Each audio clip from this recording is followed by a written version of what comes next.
Hey, Shalom. First off, I would like to give all praises to Yahweh, Bahashim Yahweh Shai, Yahweh, who the world ignorantly calls God, and Yahweh Shai, who the world ignorantly calls Jesus. I want to give a double honor to the apostles of Great Millstone, who teaches word and rule well. I want to give a peace and blessings to the Akim across the four corners of the earth, who teaches word as well, and with in truth and sincerity, man, and who risk their lives to do so. This will be a quick video as far as what the future of America will be, man. You know, the end game, you know, and it's what? That nuclear fire, that lake of fire, where flesh should burn, man.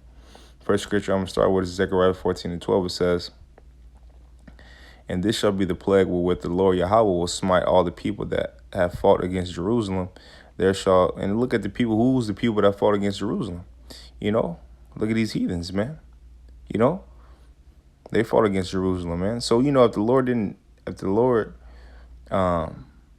cared about everybody, why would he smite those who fought against a particular people?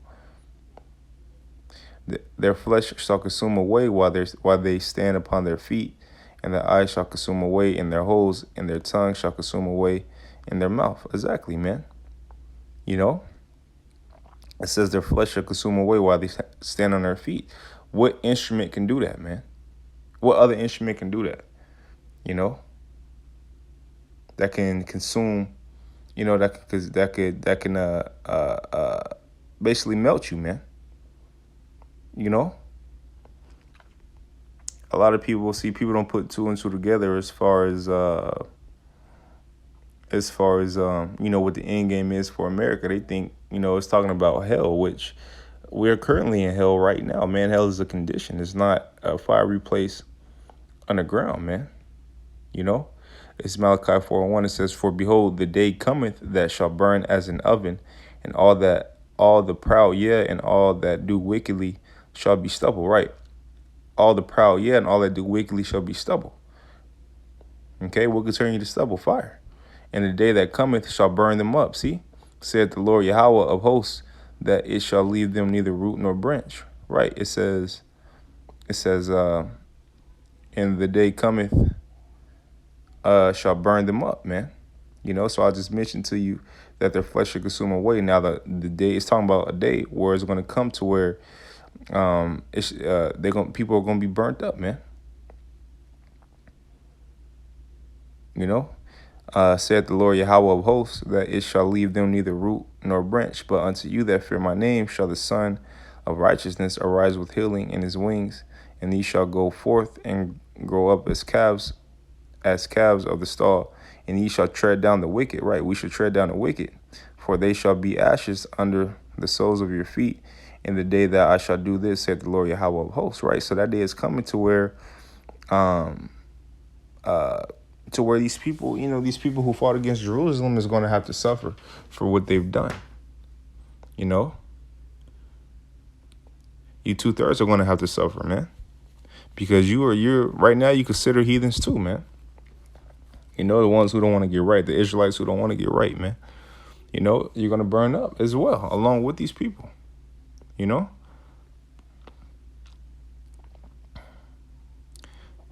See, when you read a lot of, your pastor doesn't tell you about any of this. And part of the reason why, and part of the problem is because you people don't question. In the congregation, you people don't question your pastor, man. You don't question your leader. Your so-called leader, you don't question him, and he reads probably 15, 20 scriptures, and remix the scriptures, week in and week out, just to give you motivation to get through your week, but he's leading you into hell, man. He's leading you into destruction. Really understand that what the scriptures are saying, man. What's the end game?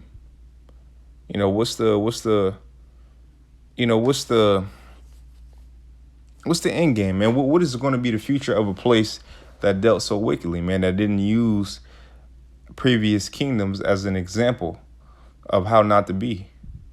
Did America use Sodom and Gomorrah as an example? No, it didn't, man. Why? Because they follow the same things that Sodom and Gomorrah do, man. You know what I mean? As far as the homosexuality and things of that nature. So therefore this place has a great judgment coming for it. It says, 2nd Ezra 16 and 11, it says, the Lord shall threaten, and who shall not be utterly beaten to powder at his presence. The earth, does that sound nice? Does that sound nice? It doesn't, man. Does it sound like the Lord is all love? No. The earth quaketh, and the foundations thereof, the sea ariseth up with waves from the deep, and the waves of it are troubled, and the fishes thereof also before the Lord and before the glory of his power.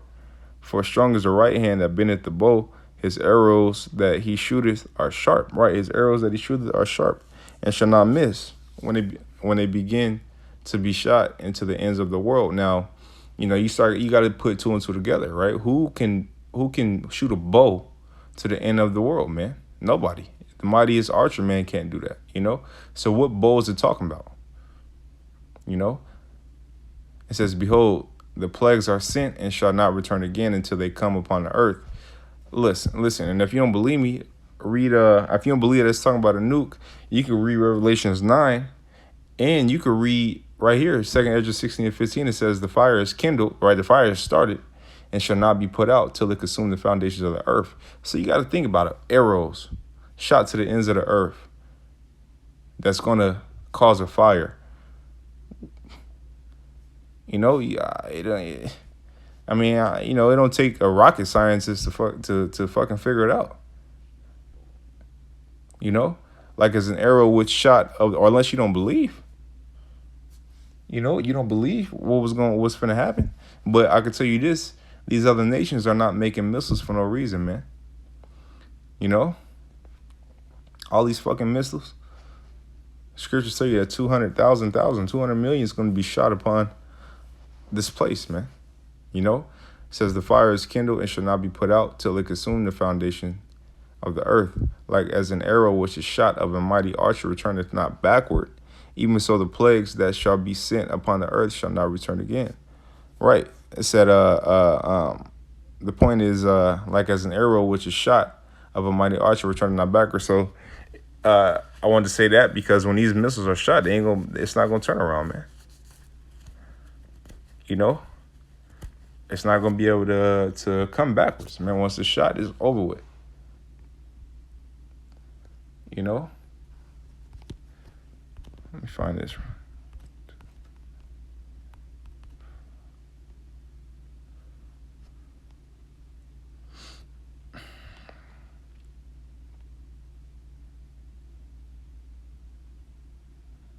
Damn, where is it at?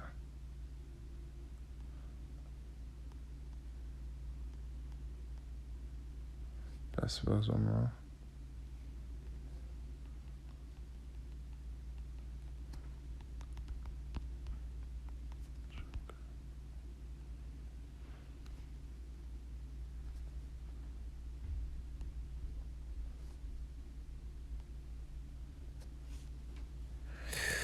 Bear with me 1 second.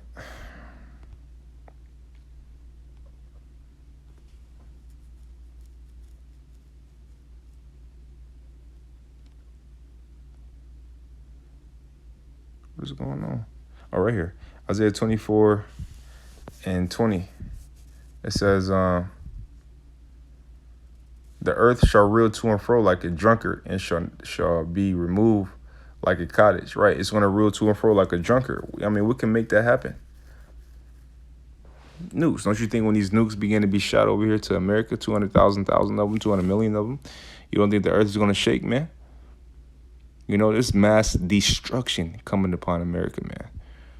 Like, the Lord really has to, I always say this, the Lord really has to hate a people to do away with them forever, and the Lord really has to hate a place to ultimately, utterly waste it. America will be, and no man shall dwell therein.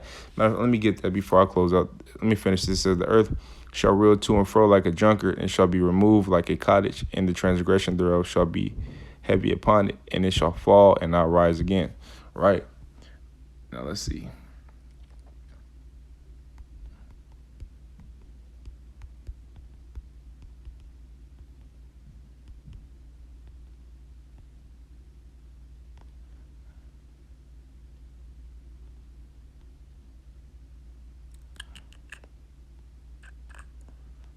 Where's that?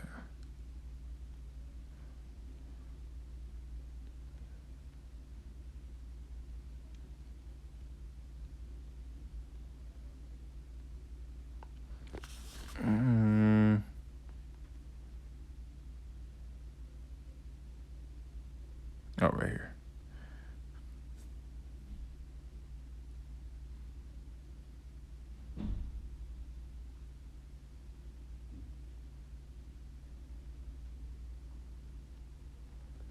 Right here. And I kind of want to start up a little bit because it goes into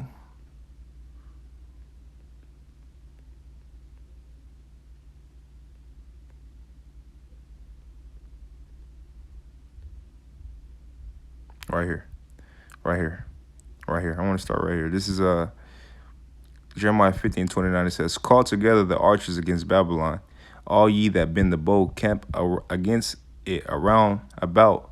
Let none thereof escape. Recompense her according to her work, according to all that she hath done. Do unto her, for she hath been proud against the Lord Yahweh, against the Holy One of Israel." Right, and the reason why she's been proud is because look who's ruling over it, Esau, which he's pride. You know, which that's his slogan when it comes to his Marines, man. "Therefore shall her young men fall in the streets, and all her men of war shall be cut off in that day, saith the Lord Yahweh. Behold, I am against thee, O thou most proud, saith the Lord Yahweh, power of hosts. For thy day is come, the time that I will visit thee." Right, and that day is coming, man. "And the most proud shall stumble and fall, and none shall rise him up. And I will kindle a fire in his cities, and it shall devour all round about him, saith the Lord Yahweh of hosts. The children of Israel and the children of Judah were oppressed together, and all that took them captives held them fast. They refused to let them go. Their Redeemer is strong. Yahweh of hosts is his name, and shall truly plead their cause, that he may give rest to the land and disquiet the inhabitants of Babylon. A sword is upon, in Babylon, that's talking about America. And a sword is upon the Chaldeans, said the Lord Yahweh, and upon the inhabitants of Babylon, and upon her princes and her wise men. A sword is upon the liars, and they shall dote. A sword is upon the mighty men, and they shall be dismayed. Let me go down. A drought is upon the waters. No. Right here. Therefore, the wild beasts of the desert with the wild beasts of the island shall dwell there, right after it's burnt up, and the owls shall dwell therein, and it shall be no more inhabited forever. That's, and then if you just think about it, 200 million nukes that the scriptures talk about being hit in America, you ain't gonna, unless the Most High willed it, which in this case he's not, you're not going to be able to inhabit there. You can't inhabit that land there, man. Neither shall it be dwelt in from generation to generation. As the Most High overthrew Sodom and Gomorrah, okay, cool. Now, how did he overthrow Sodom and Gomorrah? He rained down hell and brimstone. And that place, you can't even plant there, man. "And the neighbor cities thereof, said the Lord Yahweh, so shall no man abide there, neither shall any son of man dwell therein. Behold, a people shall come from the north, a great nation." Okay. So that's basically talking about, who is going to shoot the missiles upon this place. But, the point is in 40, man, because when you go into Sodom and Gomorrah, the Lord said, I use that basically for an example of what's to come, man. You there? All right, bro, I see you. All right. So use that as a place, use that as an example of what's to come, man. You know what I mean? So, this place has a great judgment coming to it, man. And yes, it's nuclear fire. Yes, we're able to see that, hey, we're putting two and two together. When I say we, I'm talking about the men of the Lord, man. The Lord willing, we are the men of the Lord. But we can see, man, okay, yeah, cool. This place got a great future judgment, man. Fire shall be upon it, man. And all you people, man. It's fire on your front doorstep, man. And your flesh should consume away, just like Zechariah spoke about. So quick video, man. With that being said, hopefully brothers was edified. Hopefully you people, whoever see this, was edified and got a little bit more understanding on, what's really to come as far as the plague that America is going to be hit with, and why these nations why you see so much wars and rumors of wars. You know, because Yahweh Shai is coming back. That's one of the signs that Yahweh Shai is coming, man. You know? So, Lord willing, you brothers is edified. I want to say shalom.